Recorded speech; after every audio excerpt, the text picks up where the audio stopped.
Hello friends, आज mother's day के दिन हम बात करने वाले हैं एक फीमेल डिजीज़ की।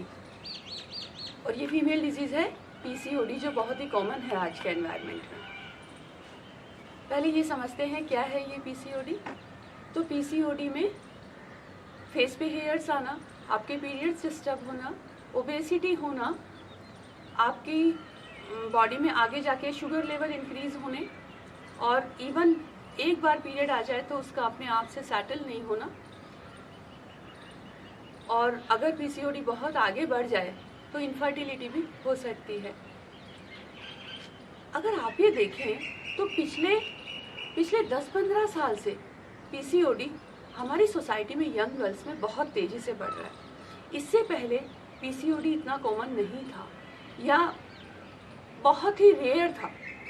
तो ऐसा क्या चेंज हुआ कि जिससे पीसीओडी इतना ज़्यादा कॉमन हो गया। कई बार हम लोग ये बात करते हैं कि ये लाइफ स्टाइल से हो रहा है, कि आजकल की जो बच्चियां हैं वो फिजिकल एक्टिविटी नहीं करती या उनका डाइट सही नहीं है, इस वजह से हो रहा है। पर ये बात पूरी तरह से ठीक मुझे नहीं लगती है। मुझे लगता है कि पीसीओडी का रीज़न भी कहीं ना कहीं हमारी थॉट प्रोसेस में ही है। हम फीमेल्स का थॉट प्रोसेस, हमारी छोटी बच्चियों का थॉट प्रोसेस पिछले कुछ सालों में बहुत तेज़ी से चेंज हुआ है। हमने मेल वर्ल्ड से कंपटीशन सा बना लिया है खुद को प्रूव करने के लिए।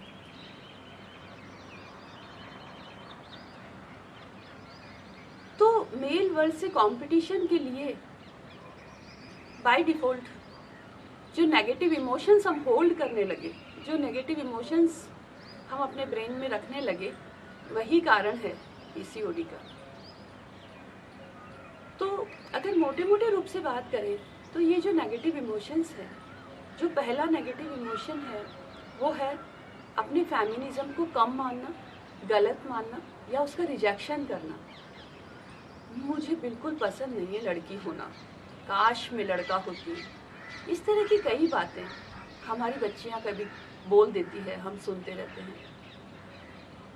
या फिर हम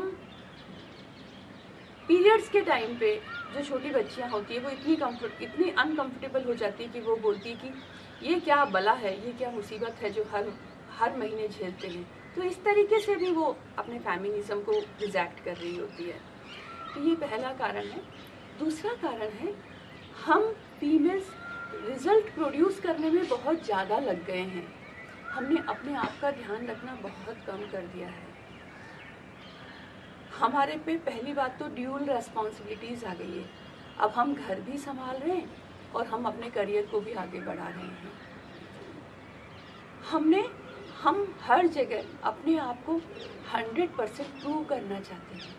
हम चाहते हैं ऑफिस में भी जो हमारा काम हो वो बिल्कुल हमको आगे आगे आगे बढ़ाता जाए, और घर में भी हमारा जो काम है वो हम फुली परफेक्शन के साथ कर सकें।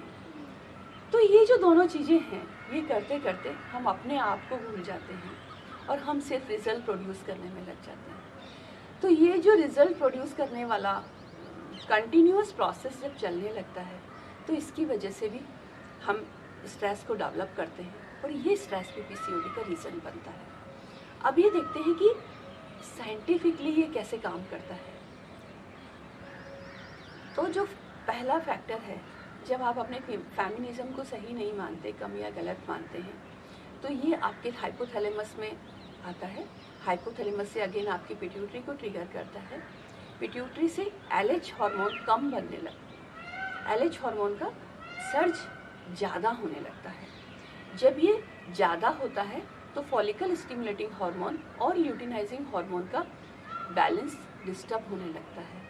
इनका बैलेंस डिस्टर्ब होने से हमारी बॉडी में टेस्टोस्टेरोन या मेल हार्मोन बढ़ने लगता है, और जब मेल हार्मोन बढ़ने लगता है तो हमारी बॉडी कुछ ऐसे सिम्टम्स देने लगती है जो मेल्स लोगों की बॉडी में होते हैं, जैसे फेशियल हेयर वगैरह। और हमारे जो फीमेल हार्मोन्स हैं वो कम होने लगते हैं, इसलिए हमारा जो भी हमारे पीरियड्स डिस्टर्ब होने लगते हैं, ओवम छोटे बनने लगते हैं, कम बनने लगते हैं, इनफर्टिलिटी आगे बढ़ने लगती है, इनफर्टिलिटी जैसी प्रॉब्लम्स आने लगती हैं। दूसरा ये कि जब हम कंटिन्यूअस रिजल्ट प्रोड्यूस करते हैं और हम अपनी हैप्पीनेस का, अपने कंफर्ट का ध्यान नहीं रखते हैं, तब भी अगेन वही बात होती है कि ल्यूटिनाइजिंग हार्मोन बहुत ज़्यादा बढ़ जाता है। फॉलिकल स्टिमुलेटिंग हार्मोन और ल्यूटिनाइजिंग हार्मोन दोनों का बैलेंस डिस्टर्ब होता है। मेल हार्मोन टेस्टोस्टेरोन बढ़ जाता है और पीसीओडी आने लगता है। तो ये मेन रीजंस हैं पीसीओडी के, और हमने इसको साइंटिफिकली थोड़ा सा समझ लिया है। अब ये देखिए कि क्या फेमिनिज्म वास्तव में रिजेक्शन वाली चीज़ है? फीमेल तो वो शक्ति है जो इस सृष्टि को आगे बढ़ाती है, तो उसको हम कम या गलत कैसे मान सकते हैं? कई बार क्या होता है कि जब हम छोटे बच्चे होते हैं या कोई भी ऐसी सर्कमस्टेंसेस होती है जिसमें हम अपने साथियों से, फ्रेंड्स से, टीचर से, पेरेंट्स से ये सुन लेते हैं कि गर्ल्स होना थोड़ा प्रॉब्लम क्रिएटिव है, गर्ल्स होना थोड़ा कम है, या किसी भी बात से हमें लग जाता है कि सपोज़ पेरेंट्स को कुछ रेस्ट्रिक्शंस या कुछ लिमिटेशंस गर्ल्स के लिए बनाने पड़ते हैं जो बॉयज़ के लिए नहीं होते, वो उनकी सेफ्टी के लिए होते, वो भी पेरेंट्स के प्यार के चलते ही होते, तो भी गर्ल्स को ऐसा लग जाता है। तो फीमेल्स सबसे पावरफुल क्रिएशन है गॉड का, क्योंकि वो खुद उसके थ्रू ह्यूमन बीइंग्स इस दुनिया में आते हैं, तो वो कमज़ोर तो बिल्कुल नहीं हो सकते।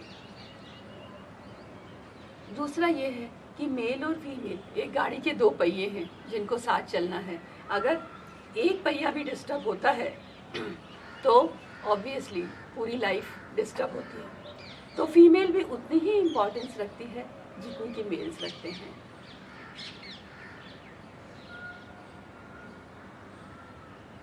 अब जो दूसरा रीज़न है जिसमें ये होता है कि हमारे पास ड्यूल रेस्पॉन्सिबिलिटी तो आ गई, जिसमें हमें घर और ऑफिस दोनों को मैनेज करना है, या जो उसमें हमें बहुत ज़्यादा काम करना पड़ रहा है, या फिर जो छोटी बच्चियां हैं जिनको हम बचपन से ही बोलने लगते हैं कि तुम्हें कुछ करके दिखाना है, तुम्हें अपने करियर को आगे बढ़ाना है, तुम्हें हर हाल में एक अच्छी डिग्री हासिल करनी है, तो वो खुद पे प्रेशर लेके ये काम करने लगती है। उन्हें लगता है कि ये जो वर्ल्ड है बाहर वाला, जिसमें रिजल्ट्स प्रोड्यूस करने होते हैं, यही सब कुछ है ज़िंदगी के लिए। नहीं, ऐसा नहीं है। मैं ये नहीं कहती कि हम गर्ल्स को एजुकेशन गेन नहीं करनी चाहिए, हमें अपने करियर पे ध्यान नहीं देना चाहिए, पर मैं ये कहती हूँ कि हमें अपने आप को कंफर्टेबल रखते हुए, अपने आप को प्यार से डील करते हुए ये सब करना चाहिए। और फिर अगर बाई चांस अगर कोई भी बच्ची बहुत ज़्यादा पढ़ाई में इंटेलिजेंट नहीं है, तो उसके अंदर कोई ना कोई आर्ट होगी जिसमें वो आगे बढ़ सकती है। और कभी भी करियर के प्रेशर को आप पे हावी मत होने दीजिए। आप वैसे भी फुल ऑफ वर्थ हैं। और फीमेल्स जो सुबह से शाम तक ऑफिसेज में वर्क करती हैं, अपने खुद के बिजनेसेस रन कर रही हैं, या और जो कुछ भी काम कर रही हैं, मैं कहूँगी कि जब तक कि आप पे कोई फाइनेंशियल स्ट्रेस ना हो, आपको कोई पैसे अर्न करने की बहुत ज़्यादा ज़रूरत ना हो, तब तक स्ट्रेस मत लीजिए। आपसे जितना कंफर्टेबली होता है घर को मैनेज करते हुए, उतना करिए, और अपने फेमिनिज्म को, अपने मदरहुड को एंजॉय करिए। कितनी हम फीमेल्स की लाइफ कैसे डिफरेंट कलर्स हैं हम फीमेल्स की लाइफ में। हमें एज ए मदर कितना सारा प्यार मिलता है, मदरहुड इसका कितना ब्यूटीफुल पार्ट है। एज ए वाइफ हमारा रोल बहुत प्यारा है, एज ए डॉटर हमारा रोल बहुत सुंदर है। हम एज ए डॉटर लोग बहुत प्यारा रोल है। हम इन सारे रिश्तों को भी एंजॉय करते चलें, हम इनकी भी खुशियों को बटोरते चलें। इन खुशियों को बटोरते हुए, अपनों से प्यार करते हुए, खुद को खुश रखते हुए, खुद को कंफर्टेबल रखते हुए, पीसफुल रखते हुए, हम जो भी काम कर सकें वो हमें करना है। हमें किसी से कोई कंपटीशन नहीं है, हम सिर्फ अपने कंफर्ट के लिए, अपने सुकून के लिए काम करना चाहते हैं। तो खुद को खुश करने के लिए काम करते रहिए, खुद से प्यार करते हुए काम करते रहिए और अपने मदरहुड को, अपने वुमनहुड को एंजॉय करते रहिए। Happy Mother's Day. Thank you.